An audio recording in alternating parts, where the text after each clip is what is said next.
Hi, my name is Kirk Hunter, and what you're about to see is a very eclectic view of the film and video industry here in Austin, Texas. Hope you enjoy it. It's Naked Slacker! I'm so glad you asked that, because now I can hype this thing I'm working on. The Closet Project, we got a grant from the city of Austin to do a, what do they call it, interdisciplinary multimedia event. Pick your event, yeah. And that's going to be at Synergy in September. And the money that was allocated for me is to do some film. Originally I was going to do it in 16mm, but as we know from certain grants and funding situations, you never get enough money to do what you really want. Personal project, I'm trying to get some, I'm also an actor, like I said, jack of all trades. I'm trying to get some character sketches together and get those sent out. I've got a friend who can help me get something in syndication if I can get something together. Maybe 1 or 2 training films a month, but the older I get and the more clients we get, you know, we've been in this location for 8 years, and over that time we've developed the kinds of clients that allow us to do some of the lazier stuff. A lot of copies, a lot of editing, a lot of equipment rental. That training film is tough. You got to be paying attention for that. Basically, I'm just touring all over the country with a stand-up act. I'm a national touring comedian. I came to Austin here back in '82 as a national touring comedian, and I'm still touring.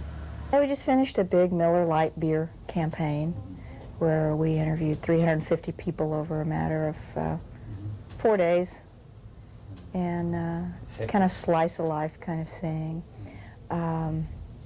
Just working today on a short film that's a spoof on 1950s detective story for a local group, and hopefully we'll be working on a Western here pretty soon, a TV project for CBS. Done a lot of television work for CBS this year. 2 projects with Willie Nelson and Chris Christopherson, the Aces trilogy, pair of Aces trilogy. Well, we're sitting here in a western town that we built for Willie Nelson, about 8 years ago for a little show called Red-Headed Stranger.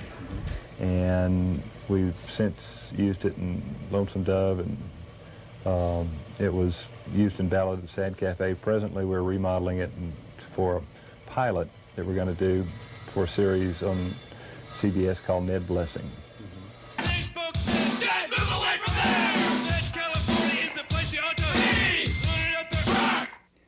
How do you get work in film or video?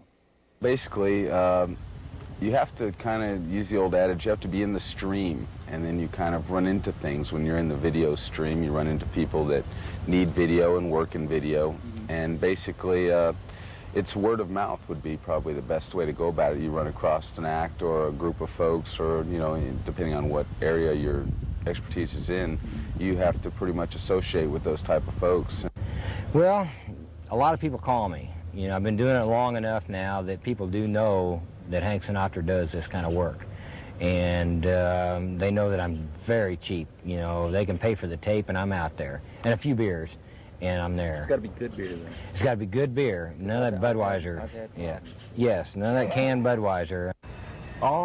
Most of the things I've worked on, once again, it's just who I know happens to be making a film and will actually hire the handicapped, as it were, or through some dance groups that I know. That's where most of it's really come from. Mostly word of mouth. Mostly word of mouth. It's been that way for a while. When I first moved to town, I was thinking that could be changed and being very idealistic, but most of the time, it's who you know. Yes, most of my commercial work comes out of New York. And it's kind of, you start working for one big ad agency, or you do Steve Horn's Texas casting, and it's really word of mouth.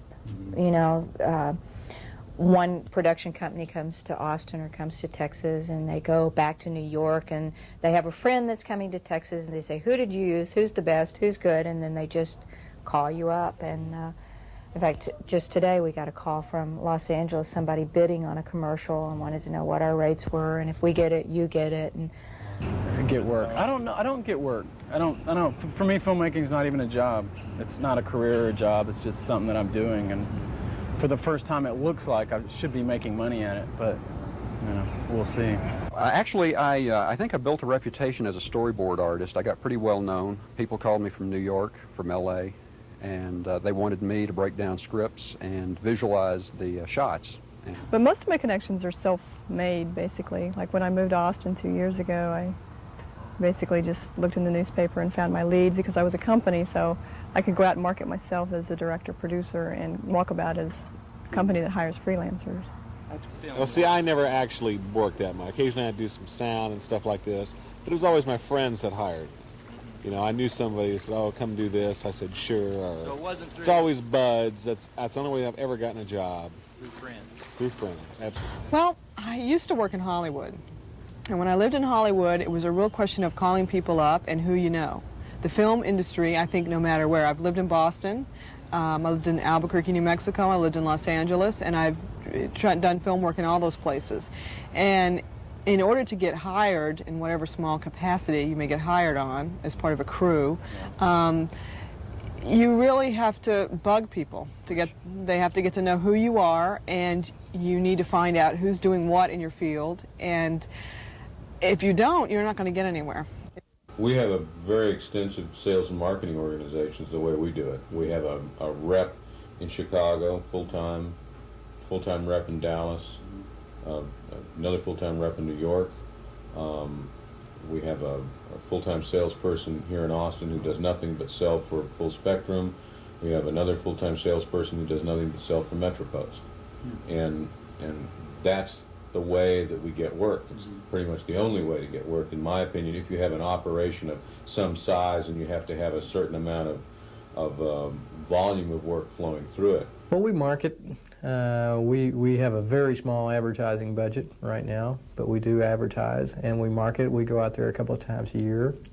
It's primarily, though, we have a very unique product. It's an easy sell for the most part. You know, if you're going to go look to do a film outside of Hollywood, you're going to look at Texas, you're going to look at Florida, you're going to look at Georgia, you're going to look at maybe Arizona or someplace like that. But we're very unique in that we have maybe 4 markets to look at, where the rest of them, they only have 1. Most of it is word of mouth. I don't have a large ad in the yellow pages yet, so it's a lot of word of mouth and luck right now. You know, my biggest project to date was probably the biggest stroke of luck. It was a matter of right place, right time.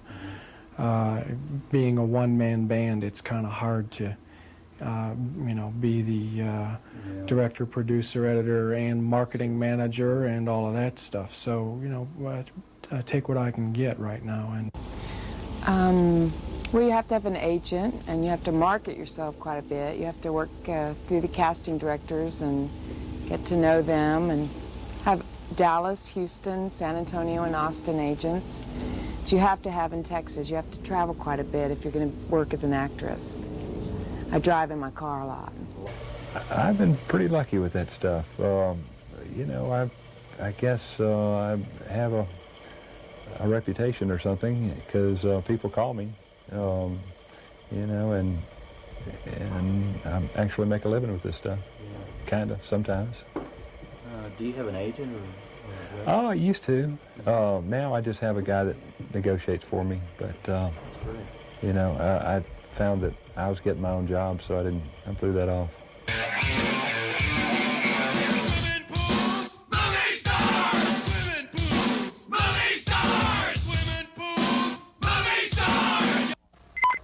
What type of actor are you?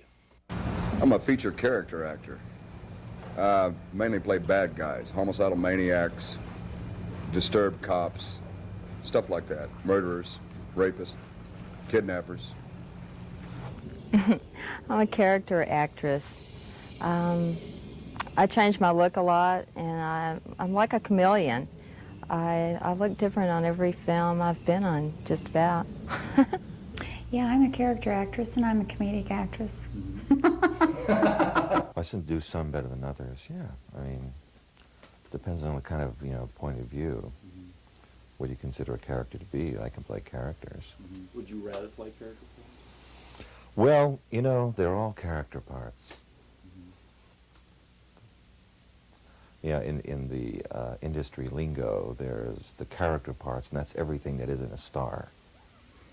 There's the star, and then there's everything else, and that's the character category. And the star is, ingenue. Primarily a serious one that likes to do things that pay. But beyond that, I mean, I do have my preferences of work that I would like to be doing. You'd rather do theater? Oh, I would much rather do theater. I have absolutely no ambition to do film or television except for the money. I hate that question. Well, it's talking about yourself. It's so different from anything you normally do. Well, I consider myself a very versatile actor. My main thrust probably is being a very intense actor. I have a lot of intensity. I've been compared to Gene Hackman with intensity in terms of film work. A very expressive, very emotional actor. I think I'm very in touch with my emotions. That's one thing I've always been real sure of. There's also, and some casting directors have found this, there's a layer of real comedic talent. One main casting director here in Austin stated she would like to have more time to work with me because she can really see a lot of comedic ability. And she always sees me as very serious and, very straightforward, but she said that's probably not me. The real me is just very lighthearted, having a lot of fun. And I've started to do a little more comedy type things. Went to a comedy sports audition. I'm well, that's a good question. I'm a music comedian. I play the guitar, I sing, and I do comedy. What kind of actress are you? Good one. An unemployed good actress. An unemployed good actress. Yeah.